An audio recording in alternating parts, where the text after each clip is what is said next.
রহমতুল্লিল আলামিন রাসূলুল্লাহ সাল্লাল্লাহু আলাইহি ওয়াসাল্লাম মানব জাতিকে আল্লাহর জমিনের মধ্যে গাছপালা লাগিয়ে বীজ রোপণ করে এই দেশকে প্রশান্ত করার জন্য নির্দেশ দিয়েছেন। সুবহানাল্লাহ।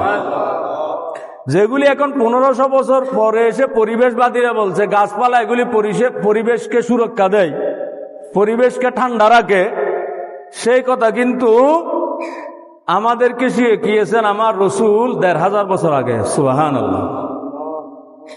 রাসূল সাল্লাল্লাহু আলাইহি ওয়াসাল্লাম কি বলেছেন? তোমরা বেশি বেশি গাছ লাগাও। এমনও বলেছেন যদি দেখো যে এখন কিয়ামত কায়েম হয়ে যাচ্ছে, এখন কিয়ামত কায়েম হয়ে যাচ্ছে, তোমার হাতে একটা চারা আছে,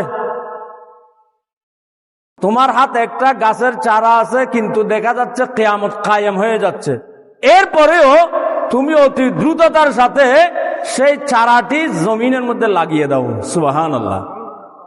এর অর্থ কি? কিয়ামত কায়েম হয়ে গেলে, কিয়ামত হয়ে গেলে আমি যে চারা লাগাবো সেই চারার আর উপকারিতা কি থাকলো? কিন্তু রাসূল সাল্লাল্লাহু আলাইহি ওয়াসাল্লাম চারা লাগানোর মধ্যে কেমন উপকারিতা, চারা লাগানো, গাছ লাগানো কেমন দরকারি, সেটা বোঝানোর জন্য বলছেন কিয়ামত হয়ে যাক, এরপরেও তোমার হাতে যদি চারা লাগানোর মতো সুযোগ থাকে তুমি গাছ লাগিয়ে দাও, চারা লাগিয়ে দাও। সুবহানাল্লাহ।